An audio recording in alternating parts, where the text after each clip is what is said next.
गीता जी, हाँ जी, जय श्री राधे। सादर प्रणाम गुरुदेव। गुरुदेव, प्रभु भक्ति में जब मन लगता है तो आनंद आता है, सुख का अनुभव भी होता है, लेकिन जब दुख आता है तो ये लगता है कि प्रभु ने हमें ये दुख क्यों दिया। मन पीछे हटने लगता है भक्ति से, अपने विचारों सही पर पूछो, नियंत्रण। किसका प्रश्न है? अभी प्रभु की भक्ति का आनंद नहीं मिला। अभी जो आनंद मिला प्रभु की भक्ति करते हुए विषय आनंद मिला, अनुकूलता। समझ रहे ना? अनुकूलता, हमारी चाहत की पूर्ति, विषय आनंद, भगवदानंद नहीं मिला। जिस दिन भक्ति करते हुए भगवदानंद मिलेगा तो भारी से भारी प्रतिकूलता में भी कृपा का दर्शन होगा। प्रश्न नहीं उठेगा क्यों हमको कष्ट दिया गया। ये वो उपासक बोल रहा है जो ना शुद्ध शरणागत है और ना निरंतर भजन होता है और ना भी उसे भगवदानंद का अनुभव हुआ है। चाहे वो स्त्री हो चाहे वो पुरुष हो, अभी वो विषयानंद का स्वाद ले रहा है, छोटी मोटी भक्ति कर रहा है, अनुकूलता को भगवान की कृपा मानता है, प्रतिकूलता में भगवान से अश्रद्धा या प्रश्नवाचक चिन्ह खड़ा कर देता है। ये अभी कमजोरी भक्ति की है, क्योंकि अनुकूलता और प्रतिकूलता इंद्रिय और शरीर मन को लेकर है। आप देखिए प्रतिकूलता किसको आती है, एक एक चीज को आप समझ जाइए। जैसे आप स्त्री शरीर में हैं तो आपका पति, आपका पुत्र, आपका घर, आपकी संपत्ति, ये प्रभु की दी हुई है। मानते हैं आप? आपका भी शरीर प्रभु का दिया हुआ है। और ये भी मानते हैं कि वो नियत समय के लिए है। मानो अगर पति या पुत्र या परिवार का किसी सदस्य का शरीर का एक नियत समय है, आप भक्ति करो या ना करो वो चला जाएगा। समझ रहे? आपका शरीर एक नियत समय के लिए, आप भक्ति करो या ना करो चला जाएगा।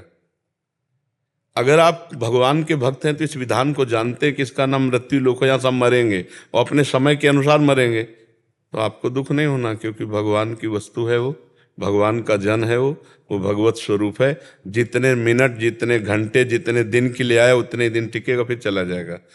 अगर आप समझें कि पुत्र के वियोग में या परिवार के वियोग में भक्त को दुख होता है, ऐसा नहीं।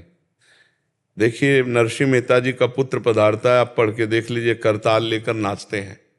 श्रीवास जी के आंगन में चैतन्य महाप्रभु नृत्य करते हुए कीर्तन कर रहे हैं, उनका पुत्र पधारता है, वो और उछल उछल कर नाचते हैं कि जीव की सदगति हो गई। जहाँ भगवान नाम कीर्तन जाना तो था ही, लेकिन ऐसे समय में गया कि महाप्रभु चैतन्य देव नाम कीर्तन कर रहे हैं और जीव जा रहा है भगवान के धाम, तो वो आनंदित हो रहे हैं, रो नहीं रहे हैं।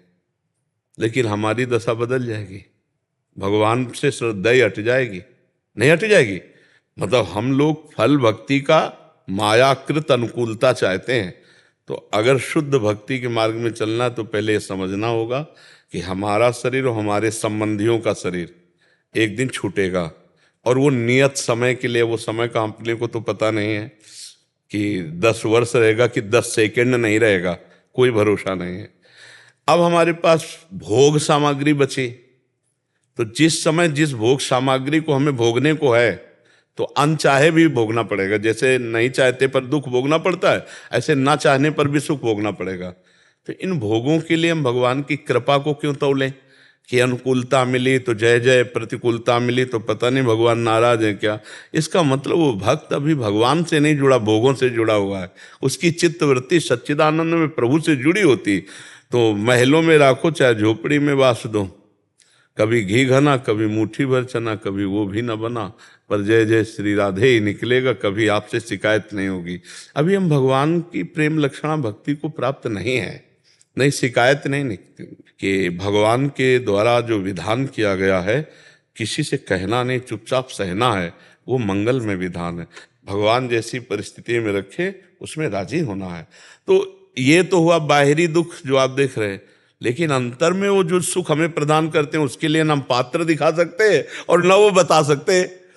विपरीतता तो दिखा दी आपको कि ऐसी परिस्थिति कि हमें ये इतना, लेकिन वो जो हमको रस पिलाते हैं उसके लिए तो ना हम पात्र दिखा सकते हो ना वो बात बता सकते हैं। तो इसलिए हम कहते हैं कि भक्ति का जब सही सुख मिल जाएगा तो हर दुख एक नया आनंद प्रदान करता है। मेरे प्रीतम के द्वारा पास किया दुख मेरे लिए सब कुछ है। मतलब सुख तो आग लगे उस सुख में जो प्रीतम की स्मृति हटा दे, और जय हो उस दुख में जो हर समय प्रीतम की याद में डुबा दे। ये कुछ अलग मार्ग है। तो हम भगवान से शिकायत न करें, हमारे ही प्रारब्ध का। देखो भक्ति तो आज आप कर रहे हैं, लेकिन शरीर रचना बहुत पहले हो चुकी है, और शरीर रचना के समय दो कर्मों से होता है, पाप और पुण्य। तो बिना चाहे जब पुण्य का नंबर आएगा ना, तो अनुकूलता, सुख, प्रणाम, नमस्कार, वाह वाह ही सब मिलने लगेगी। और जब पाप का नंबर आएगा तो गाली मिलेगी, अपमान मिलेगा, दुख मिलेगा, विपत्ति मिलेगी, संकट मिलेगी। तो हमें दोनों सहना है। भक्ति तो हम आज नई खेती है, वो पुरानी खेती है। वो जब आएगी तो हमें घबराना नहीं है, हमारे प्रभु हैं ना, उन्हीं में चित्त लगाना है। हमें दुखी नहीं होना। दुखी सुखी होना ये भक्त का लक्षण नहीं है, संसारी पुरुष का लक्षण है। भक्त हर समय आनंदित रहता है, प्रसन्न रहता है। मेरे स्वामी पहला चतुरासी जी के पद की पहली लाइन है, वो जीवन में उतार ले, महान भक्त बन जाएगा। जोई जोई प्यारो करे, सोई मोही भावे। बस ये लाइन ये भक्त की है। फिर जब सिद्धावस्था उसकी आती है, तब भावे मोही जोई, सोई सोई करे प्यारे। पहली लाइन अपने को उतार ली, आगे वाली लाइन तो प्रभु अपने आप पूरी कर देंगे। जोई जोई प्यारो करे, सोई मोहि भावे। इसलिए मस्त रहो, शिकायत मत करो। जैसी भी परिस्थिति है भोग लो, और खूब नाम जप करो, जय बोलो। जब तुमसे कोई बोले ना कि बड़ी समस्या है, कहो नहीं बहुत कृपा है, राधा रानी की जय। इसका हम आपको श्लोक बताते हैं, श्रीमद् भागवत में लिखा हुआ है। वो श्लोक का सुसमीक्षमाणो। जब हम प्रतिपल भगवान की कृपा का दर्शन करते रहें, जो प्रारब्ध के अनुसार सुख दुख आवे उसे भोग ले, और हर समय भगवान की कृपा मनाते रहें, जय हो भगवान की बड़ी कृपा है। तो बोले वो ऐसे परम पद को प्राप्त हो जाता है जैसे पिता की प्रॉपर्टी पर पुत्र का अधिकार हो जाता है। हर समय कृपा देखना, जय हो भगवान आपकी बड़ी कृपा है, श्री जी की बड़ी कृपा है। बोले पुत्र मर गया, कृपा मना रहे हो? हाँ हाँ, मेरा नहीं था, उनका था, उन्होंने इतने दिनों के लिए सेवा दी थी, अब बुला लिया अपने पास, जय हुआ। पर ये महान भक्त की बात है। साधारण में तो फिर ऐसा लगेगा कि एक ही पुत्र था और उसको भी ले लिया। दोनों तरह के हमने भक्त देखे हैं। एक बहुत अच्छे सुप्रीम कोर्ट के वकील हैं, तो सोचो कितनी संपत्ति होगी, और अकेला लड़का था और पधार गया। तो ऐसे वो बता रहे थे जैसे कोई मतलब गांव की बात हो, क्यों आपका एक ही पुत्र था और ठाकुर जी ने उसे ले लिया, बस अब आशीर्वाद दीजिए कि हर समय भगवान का चिंतन होता रहे। और हंस हंस के बात कर रहे थे। तो हम कहा आपका? बोले जी वो शिष्य है। ऐसे ऐसे बात कर रहे थे मानो कोई दुख नहीं है। क्यों? क्योंकि वो समझ रहे हैं। और एक आए थे तो उन्होंने कहा हमारी अश्रद्धा हो गई है, वो तो केवल हम आपको बताने आए हैं। तुम कहा क्या? बोले हमारा नवीन बच्चा था, हमने कोई अपराध नहीं किया, ना बच्चे ने अपराध किया, भगवान ने उठा लिया। क्यों? हमारी अश्रद्धा हो गई। ये है नास्तिकता की जो अंदर कहीं ना कहीं रेखा थी। अब प्रतिकूलता आई और उसने अपना रूप रख लिया। नहीं भाई, यहां से जाना है, यहां से हमें देखो, भगवान सर्वसमर्थ हैं, लेकिन दशरथ जी की आयु पूरी हो गई, तो भगवान अपनी माताओं को वैधव्य से बचा सकते थे, भगवान ही है, लेकिन नहीं बचाया ना। पधार गए दशरथ जी, राम राम कहते हुए शरीर छोड़ दिया। भगवान जिनके पुत्र हैं तो बचा नहीं सकते थे? अरे कर तुम अकर तुम अन्यथा कर तुम, भगवान है, बचा। लेकिन भगवान वही विदा। देखो भगवान अवतरित हो रहे हैं मथुरा में, कहाँ? जहाँ देवकी वसुदेव हथकड़ियों में। अब इन पर विचार करना चाहिए कि हमारे तुम्हारे कर्म तो मतलब भोग, ये महापुरुष हैं, कहाँ जन्म ले रहे हैं भगवान? अब जब विचार परिस्थिति, अच्छा नवजात भगवान को तत्काल हटा देते हैं कंस के भय से, कैसा मतलब कितना बड़ा दुख का विषय। सोचो इंद्र नीलमणि कांति मनोहर लाल जी को, जो अभी बालक प्रकट हुए हैं, उनको अभी हटाना है। बड़ा विचित्र ये सब। तो इस संसार में आने पर, अच्छा फिर इसके बाद वो इतना प्यार ब्रजवासियों से, यशोदा मैया नंद बाबा 11 वर्ष से प्रगट लीला में देखो तो चल दिए ना, लौट करके फिर मथुरा से चल दिए तो द्वारिका, और द्वारिका से परम ये दिखाया भगवान ने कि देखो ये मृत्यु लोक की ऐसी लीला है और ये सबको सहना पड़ेगा। इसीलिए अध्यात्म से जुड़कर हम इतने मजबूत बने कि हमें कोई दुख तोड़ ना पावे, कोई मोह, कोई अज्ञान, कोई राग हमें नहीं तो। अच्छा, अब जैसे आपका दिमाग इस निगेटिव भाव में आ गया, कोई रक्षा नहीं करते। देखो इतना देर से हम भजन कर रहे हैं, एक माई थी बोला सब छूट गया हमारा। हम तुलसी जी को जल चढ़ाती थी, शंकर जी को जल चढ़ाती तो सोमवार व्रत रहती तो हमारा पति मर गया, तो अब हमारी कहीं श्रद्धा नहीं रह गई। देखो श्रद्धा ना रहना ये तुम्हारे अज्ञान की बात है, पति का जाना उसका नियत राइट टाइम है। एक भी श्वास कोई, जैसे आप 50 वर्ष की कमाई में अरबों रुपया कमाया और आप कह दो कि ये अरबों रुपया नाम कर देंगे, एक श्वास बढ़ा दो तो एक श्वास भी आपकी प्लस नहीं होने वाली, पक्का समझो। और कोई लाख उपाय कर ले, एक श्वास भी माइनस नहीं होने वाली। रहुरे जीव निशंक, इसलिए निर्भय हो जाता है जब ज्ञान हो जाता है ना। अच्छा, जाना तो सबको है, कोई तैयार हो रहा है, कोई जन्म ले रहा है, किसी का विमान तैयार हो रहा है, रस्सी से कसा जा रहा है, और किसी के यहाँ थालियां बज रहे। ये भगवान का खेल चल रहा है। तो इसलिए हमें अपनी भक्ति को बहुत पुष्ट रखना है। हमारा जीवन भगवान के लिए है, हमारा परिवार भगवान का है। अब आना जाना तो इसमें लगा ही रहेगा। अब हमको अपनी भक्ति नहीं छोड़नी, ये जन्म हमें बर्बाद नहीं करना। अगर इस जन्म में भक्ति कर ले गए तो फिर भगवान की प्राप्ति हो जाएगी। मानव देह भगवान की प्राप्ति के लिए आना जाना है तो लगा। और देखो हम आपको सच्ची बताएं, केवल अज्ञान की बात है, नहीं तो पत्नी का अगर स्वार्थ बिगड़ जाए तो पति की हत्या कर दे, पति का स्वार्थ बिगड़ जाए तो पत्नी की हत्या कर दे, पुत्र का स्वार्थ बिगड़ जाए तो पिता की छाती में चाकू मार के फाड़ दे, और पिता का स्वार्थ बिगड़ जाए तो पुत्र को जहर खवा दे। ये आप सब देख रहे हैं ना चरित्र। और अगर भगवान समय से ले लिए तो तुम्हारी श्रद्धा जा रही हो, तुम ले लेते हो। तुम्हारे स्वार्थ बिगड़ जाए तो आप देखो ना, जरा संसार में फैल के देखो, भाई भाई को ट्रैक्टर से रौंद रहा है, मार डाला, भाई भाई को गोली से मार रहा है, ये सब स्वार्थ का खेल हो रहा है। अब हमारा स्वार्थ है जब कोई मरे और उसके प्रति वो रो रहा हो, तब गौर से शब्द सुनना, वो उसके लिए नहीं रो रहा है। वो कह रहा है आज तक जो हमने कहा सब, तो उसकी छाती में हाथ मारा, आज तक जो हमने कहा वो सब पूरा किया, अब कौन करेगा, इस बात के लिए रो रहा है। महाराज जी, एक ऐड आती है पॉलिसी उसकी इंश्योरेंस की, तो वो पत्नी अपने पति तो कहती तुमने इंश्योरेंस नहीं लिया तो मैं क्या करूंगी अब। अपने लिए रोता है, कोई किसी के लिए नहीं रोता। सही पूछला, अपने लिए रोता, अपने स्वार्थ के लिए, अपनी ममता के लिए, अपनी वासना के लिए। तो थोड़ा भक्ति में उठो, थोड़ा ज्ञान में बनो।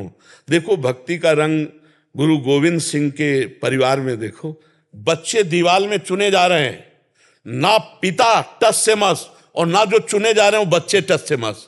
और हम भगवान की भक्ति करते हैं और अपनी मौत या किसी भी मौत से अगर बच्चा मर जाता है, परिवार का सदस्य, तो हमारी श्रद्धा खत्म हो जाती है। और वहां वो महापुरुष चुने जा रहे हैं, वो अंतिम तक पूछ रहे हैं और अपने को चुनवा देते हैं, और वो भी टस से मस नहीं होते।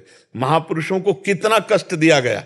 आप पढ़ो गुरुजनों के, जो 10 गुरुजन हैं उनके चरित्र पढ़ के देखो, भारी से भारी कष्ट सहते हैं लेकिन धर्म से विचलित। हम कैसे भक्त हैं, छोटी छोटी बात में हमें भगवान से श्रद्धा हट जाती है।